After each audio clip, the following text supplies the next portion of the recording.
Mira, aquí está el testimonio, es decir, aquí comenzó.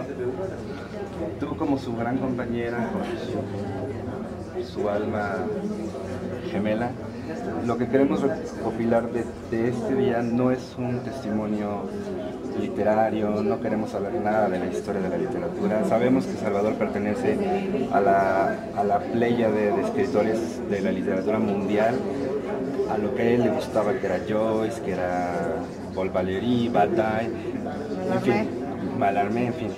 Por cierto, un gran detalle, a pesar de que sabía muchos idiomas, le gustaba pronunciar los escritores franceses en español, decía Mallarmé, decía Proust, decía sí, pero Mallarmé está bien porque tiene siempre la E. Ah, ok. Creo que ahí, no, él era muy cuidadoso en eso. Sí, por supuesto. Sí. Entonces, lo que queremos recopilar es una consideración personal, sentimental, fundamentalmente, o sea, como el hombre. Bueno, yo creo que bueno, haber convivido con él me dio el privilegio de verlo crear. Mi misión como mujer fue permitirle esa creación. Yo cuando veía que estaba haciendo sus textos o su artículo del periódico, o estaba frente al cuaderno, yo procuraba no pasarle llamadas y tenerle un ambiente en el que no se le interrumpiera su creación artística. Farabev, según me contó en una entrevista que yo le realicé para la televisión, para el canal 22, no es un producto nada más del manual operator, sino es un producto de varias cosas que estaban en su mente entonces. Por un lado, sus estudios de chino en el Colegio de México, que le interesó el chino. Por otro lado, encontrarse en la lagunilla el tomo del doctor Farabev y encontrarse, gracias a José de la Colina, Lágrimas de Eros. Era un libro en el que venía la foto de la tortura china, en donde él parece que se quedó hipnotizado, y a partir de esos tres elementos lo combinó a mi manera, y releído a 40 años, de una manera absolutamente única en México, como un punto de vista que no se había visto. Y personalmente, como por la fotografía, creo que él hizo mucho, fue el primer impulsor de la foto. En las revistas No le dio la categoría de ensayo a la foto. Y pues yo creo que trajo a México muchas ideas nuevas. De manera que el legado de él en sus cuadernos, sobre todo, que ahora es lo que vamos a explorar, que aunque hay instrucciones de que no se publiquen hasta 25 años después de muerto, porque lesionaría a algunas personas, menos el 83 que sí me autorizó a publicarlo. Pues nos lega, además de esta obra, es una cosa portentosa, es ese cuaderno que él manejó como su diario íntimo, en donde volcó toda su sensibilidad. Usted encuentra en ese cuaderno fotos que él hizo, dibujos, textos, opiniones, y todo lo que va aconteciendo lo va pegando, de manera que es un diario realmente notable que nunca dejó de hacer desde 1945. Nunca dejó de escribir. Nunca escribió todos los días. Era caligrafista, de hecho. Además su caligrafía, su caligrafía era muy bonita. Sus cuadernos realmente son un prodigio de la imaginación y de la necesidad que él tenía de escribir. Era un escritor puro. Un gran hombre, un gran escritor, un gran artista. No un gran hombre, porque tenía todos los defectos de los artistas, ¿no? Voluptuoso, sanguinario, misógino, aquí sé qué tal, así, de chile verde. Murió mi chile verde. Y amante del béisbol. Hombre, de los toros, del béisbol, del box. Era un hombre muy citadino, ¿no? Yo la única pregunta que te voy a hacer es, ¿cómo evocaba Salvador su infancia? Con mucho afecto, con mucho afecto. Él tuvo tuvo muchos afectos y su infancia siempre estuvo presente en él. Creo que sus mejores textos son uno de los dos textos que más admiro de él son relativos a que sea el signo que es de la adolescencia, y el maravilloso cuento de Helden Leves, que es el cuento de su experiencia en el colegio alemán, que es verdaderamente un prodigio. Bueno, está considerado uno de los mejores cuentos que se han escrito en México. Nunca abandonó la infancia, entonces. Y luego tiene un ensayo muy bueno que se llama, no recuerdo el título, pero es Evocación y Vocación de la Infancia, en donde habla de su propia experiencia, de sus primeras lecturas de la infancia. Y creo que nunca, no lo olvidó, que su discurso de ingreso a la Academia Mexicana de la Lengua se llama Regreso a casa. porque estando él en la primaria le preguntó al maestro, ¿quién ha ido a Europa? Y le contestó yo, ida y vuelta. Por eso se llamaba el documental Salvador Elizondo, ida y vuelta. Exactamente. ¿Qué cerveza le gustaba a Salvador? Desde luego la negra moderna.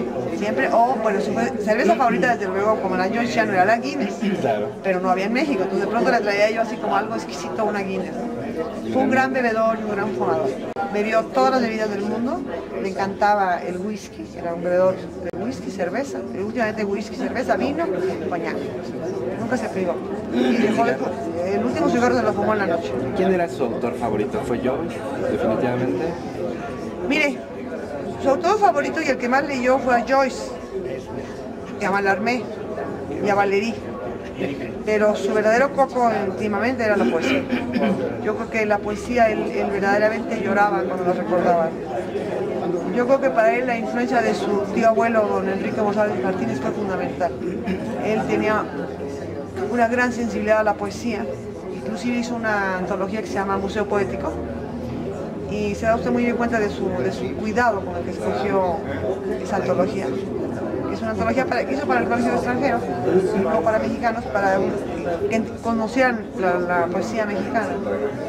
De manera que, bueno, desde luego San Juan de la Cruz y Sor Juana, y desde luego los poetas de Octavio Paz y sobre todo Enrique González Martínez, son poetas que a él le gustaban.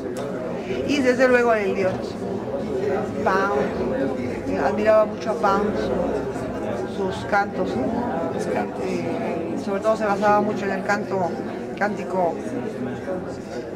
49, creo que también dice, Not by Usura, ¿no? ¿Hay algún enunciado con el que usted lo pueda definir? Escribo. ¿El grafógrafo? ¿Es su vida o el escribe? Escribo que escribo, me veo así, a mí mismo escribir que escribo. Escribo que escribía que escribo.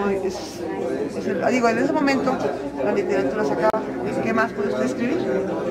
Que la escritura pura, sí, que sale directo al cuaderno y sobre la escritura, ¿no? Es lo más puro. Fue un escritor que nunca trabajó en el gobierno, nunca dio su alma a torcer. Fue profesor, conferencista,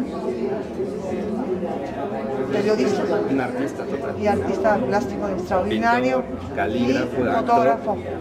Actor, sí, se agró en la película de Cruz Rovirosa. Maestra, muchísimas gracias. No, a ustedes. Muchas gracias. Gracias. Después, con mucho gusto, le doy más voces y voces. Sí, claro que sí. Muchas gracias. Muchas gracias.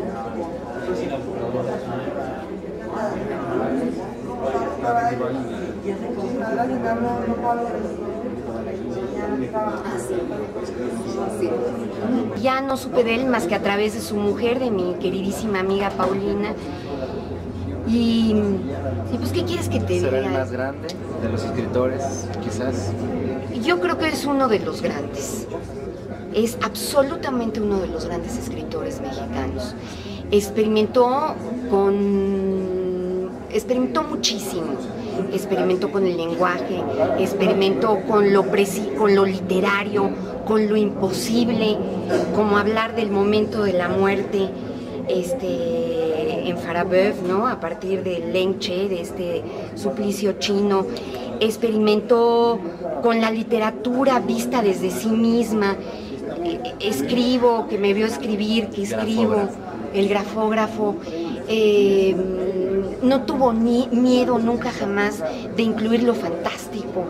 Y recordemos que la literatura mexicana parte de una tradición realista que le teme mucho a lo diferente y a lo fantástico. Bueno, pues Salvador Elizondo fue de los primeros en experimentar con todo esto, ¿no?